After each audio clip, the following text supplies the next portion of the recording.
ഞാനിന്ന് തയ്യാറാക്കിയിരിക്കുന്നത് കിഡിലൻ ടേസ്റ്റുള്ള ഒരു പ്രോൺസ് ബിരിയാണിയാണ് കേട്ടോ.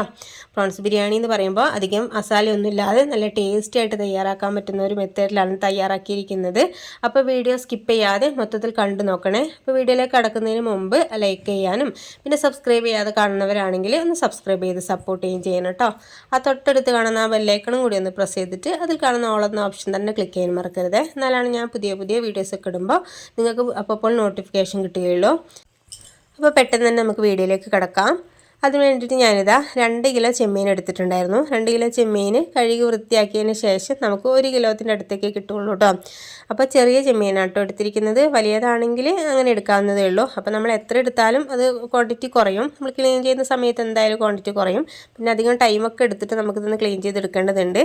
അപ്പോൾ അതെല്ലാം ചെയ്തെടുത്തതിന് ശേഷം അതിലേക്ക് മസാലപ്പൊടികൾ ചേർത്ത് കൊടുക്കാം. 2 ടീസ്പൂണ് കാശ്മീരി മുളക് പൊടി ചേർത്ത് കൊടുത്തിട്ടുണ്ട്. പിന്നെ അതിലേക്ക് കുറച്ച് മഞ്ഞൾപ്പൊടിയും ആവശ്യത്തിനുള്ള ഉപ്പും കൂടി ചേർത്ത് കൊടുക്കാം. പിന്നെ 1 ടേബിൾ സ്പൂണ് വിനീഗറാണ് ചേർത്ത് കൊടുക്കുന്നത്. സുർക്കുണ്ടല്ലോ അത് ചേർത്ത് കൊടുക്കുന്നുണ്ട്. അപ്പോൾ ഇതിന് പകരം ഒരു ചെറുനാരങ്ങയുടെ പകുതി എടുത്തിട്ട് അതിൻ്റെ ജ്യൂസ് ചേർത്ത് കൊടുത്താലും മതി കേട്ടോ. അപ്പോൾ ഏതെങ്കിലും ഒന്ന് ചേർത്ത് കൊടുക്കുന്നത് നന്നായിരിക്കും, ഒരു പുളി കിട്ടാൻ വേണ്ടിയിട്ടാണ്. എന്നിട്ട് നമുക്ക് കൈ വെച്ചിട്ട് നല്ല രീതിയിലൊന്ന് മിക്സാക്കി കൊടുക്കുന്നുണ്ട്. ഈ മസാലപ്പൊടികളൊക്കെ ഈ പ്രോൺസിൽ നല്ല രീതിയിലൊന്ന് പിടിച്ച് കിട്ടണമല്ലോ. അപ്പോൾ അതുപോലെ നല്ല രീതിയിലൊന്ന് മിക്സാക്കി കൊടുക്കുന്നുണ്ട്. ഇപ്പോൾ ഇതാ നല്ല രീതിയിലൊന്ന് എല്ലാ ഭാഗത്തേക്കും മസാലയൊക്കെ എത്തിയിട്ടുണ്ട്. ഇനി നമുക്കിതൊന്ന് സൈഡിലേക്ക് വെക്കാം കേട്ടോ. സാധാരണ നമ്മൾ ചിക്കനൊക്കെ ഫ്രൈ ചെയ്തെടുക്കില്ലേ, അതുപോലെ തന്നെയാണിത്. ഇതിന് റെസ്റ്റ് ചെയ്യാൻ വെക്കുന്നുണ്ട് കേട്ടോ. ഒരു അരമണിക്കൂറെങ്കിലും ഒന്ന് റെസ്റ്റ് ചെയ്യാനായിട്ട് വെക്കണം. അപ്പോൾ നല്ല രീതിയിൽ മസാലയൊക്കെ പിടിച്ചിട്ട് നല്ല സോഫ്റ്റായിട്ട് കിട്ടിക്കോളും. ഇതൊരു സൈഡിലേക്ക് വെക്കുന്നുണ്ട്. ഇനി നമുക്ക് റൈസ് കുക്ക് ചെയ്തെടുക്കാനായിട്ട് തുടങ്ങാം. അതിന് വേണ്ടിയിട്ട് ഞാനിതാ 1 കിലോ ജീരകശാല അരി എടുത്തിട്ടുണ്ട്. നമ്മൾ സാധാരണ ബിരിയാണി വെക്കുന്ന അരി ഉണ്ടല്ലോ, അതാണ് എടുത്തിട്ടുള്ളത്. അപ്പോൾ ഈ ഒരു പാത്രത്തിന് മൊത്തത്തിൽ ഞാൻ എടുത്തിട്ടുണ്ട് കേട്ടോ. അപ്പോൾ ഈ ഒരു പാത്രം കാണിച്ചത് എന്താണെന്ന് വെച്ചാൽ നമ്മൾ അളവ് കിട്ടാൻ വേണ്ടിയിട്ടാണ്, അളവ് പറഞ്ഞു തരാൻ വേണ്ടിയിട്ടാണ് കേട്ടോ. വെള്ളത്തിൻ്റെ അളവ് എന്ന് പറയുന്നത് നമ്മൾ ഏത് പാത്രത്തിലാണോ അരി എടുക്കുന്നത് അതിൻ്റെ ഡബിളായിട്ട് വെള്ളം എടുക്കണം. അപ്പോൾ കറക്റ്റായിട്ട് സെറ്റായിട്ട് കിട്ടിക്കോളും. ഇനി കുക്കറിലാണ് തയ്യാറാക്കി എടുക്കുന്നത്. അതിന് വേണ്ടിയിട്ട് 1 ടേബിൾ സ്പൂൺ നെയ്യ് ഒഴിച്ച് കൊടുത്തിട്ടുണ്ട്. പിന്നെ 1.5 ടേബിൾ സ്പൂണ് സൺഫ്ലവർ ഓയിൽ ഒഴിച്ച് കൊടുത്തിട്ടുണ്ട്. പിന്നെ അതിലേക്ക് ചൂടായി വരുന്ന സമയത്ത് നമ്മൾ കാഷ്യൂനട്ട് ഇതിലേക്ക് ഇട്ട് കൊടുക്കാം. ജസ്റ്റ് ഒന്ന് കളർ മാറി വരുന്ന സമയത്ത് അതിലേക്ക് ഉണക്കമുന്തിരി കൂടി ചേർത്ത് കൊടുക്കുന്നുണ്ട്. മുന്തിരി ചേർത്ത് കൊടുത്തിട്ട് നല്ല രീതിയിലൊന്ന് റോസ്റ്റ് ചെയ്തെടുക്കാം.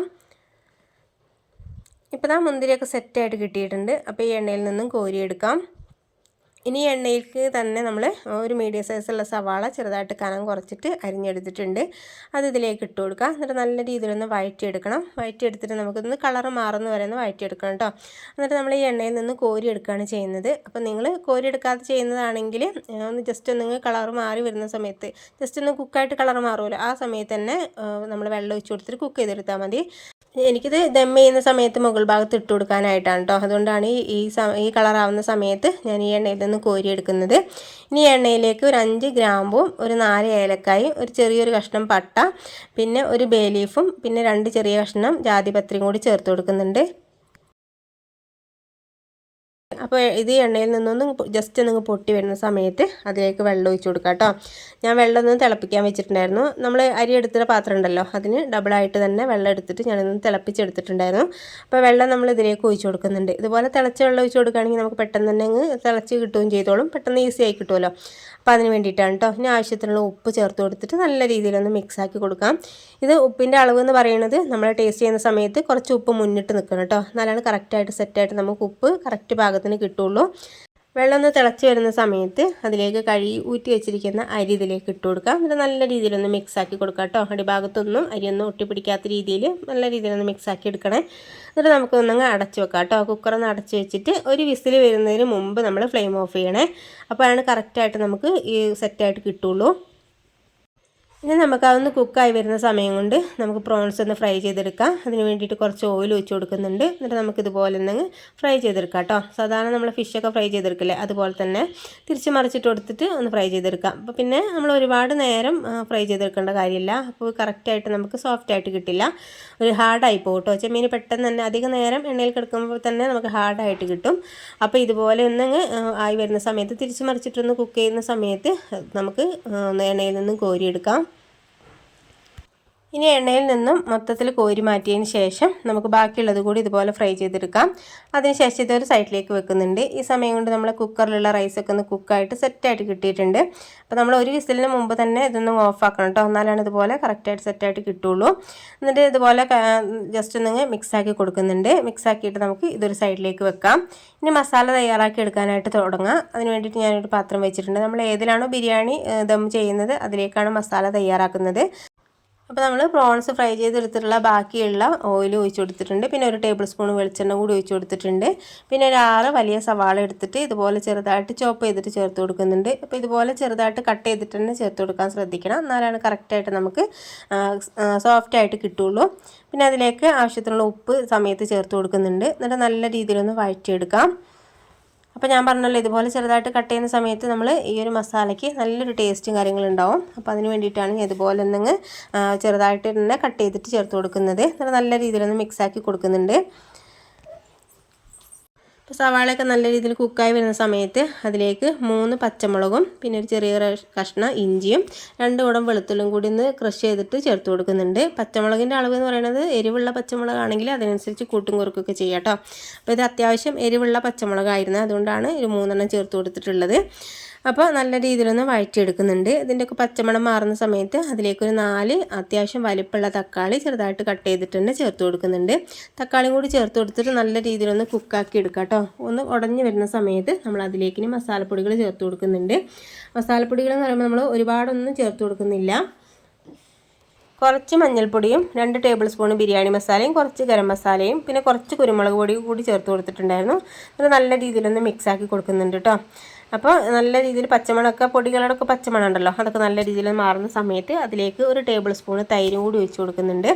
തൈര് അത്യാവശ്യം പുളിയുള്ള തൈരാണ് കേട്ടോ, അതുകൊണ്ടാണ് ഒരു ടേബിൾ സ്പൂൺ ചേർത്ത് കൊടുക്കുന്നത്. പുളിയില്ലാത്ത തൈരൊക്കെ ആണെങ്കിൽ 2 ടേബിൾ സ്പൂൺ ചേർത്ത് കൊടുക്കുക. ഇനിയിപ്പോൾ തൈര് ഇല്ലയെന്നുണ്ടെങ്കിൽ സുർക്കയോ അല്ലെങ്കിൽ ചെറുനാരങ്ങ കട്ട് ചെയ്തിട്ട് അതിന് ജ്യൂസ് എടുത്താൽ മതി. ഒരു ചെറുനാരങ്ങയുടെ ജ്യൂസൊക്കെ മതിയാവും. അപ്പോൾ നല്ലൊരു പുളിയും നല്ല ടേസ്റ്റി ആയിട്ട് കിട്ടുകയും ചെയ്തോളും.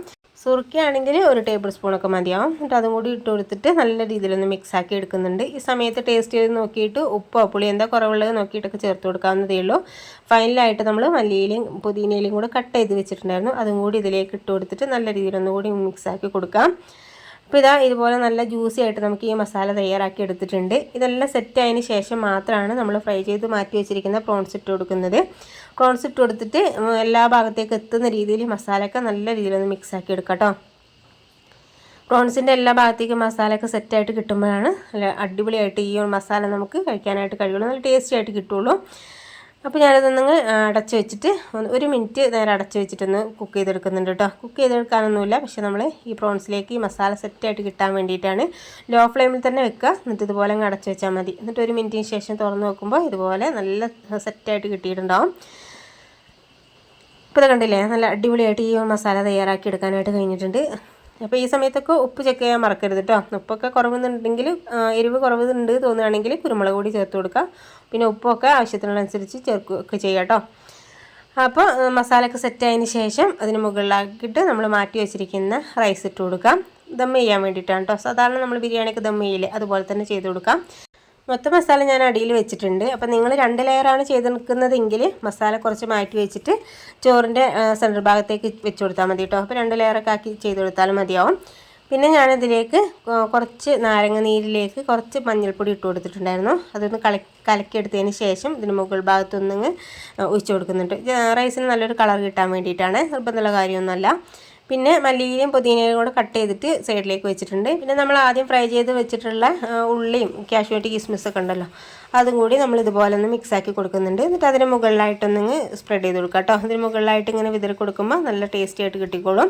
അപ്പോൾ മൊത്തം ഞാൻ ഇട്ട് കൊടുക്കുന്നുണ്ട് കേട്ടോ. ഇട്ട് കൊടുത്തതിന് ശേഷം നമ്മളിതൊന്ന് അങ്ങ് അടച്ച് വെക്കാം. അടച്ച് വെച്ചിട്ട് നമുക്കിതൊന്ന് അരമണിക്കൂർ നമുക്കിതൊന്ന് റെസ്റ്റ് ചെയ്യാൻ വെക്കണം.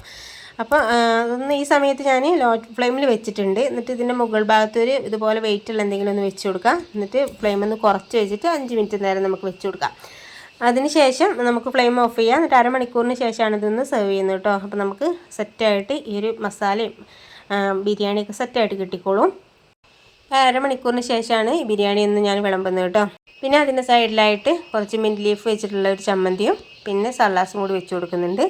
അപ്പോൾ ഇതും കൂടി കൂട്ടി കഴിക്കാനായിട്ട് നല്ല ടേസ്റ്റി ആയിട്ടുള്ളൊരു പ്രോൺസ് ബിരിയാണി തന്നെയാണിത്. അപ്പോൾ പ്രോൺസൊക്കെ കിട്ടുന്ന സമയത്ത് ഒന്ന് ട്രൈ ചെയ്ത് നോക്കുകയും പിന്നെ ഫാമിലി ഫ്രണ്ട്സിനൊക്കെ ഒന്ന് ഷെയർ ചെയ്യാനും മറക്കരുത്. പിന്നെ ട്രൈ ചെയ്ത് നോക്കിയിട്ട് ഒന്ന് ഫീഡ്ബാക്ക് അറിയിക്കാനും മറക്കരുത് കേട്ടോ. അപ്പോൾ നമുക്ക് ഇതിനേക്കാളും നല്ല കിഡിലൻ വീഡിയോയുമായിട്ട് വീണ്ടും കാണാം. Okay, thank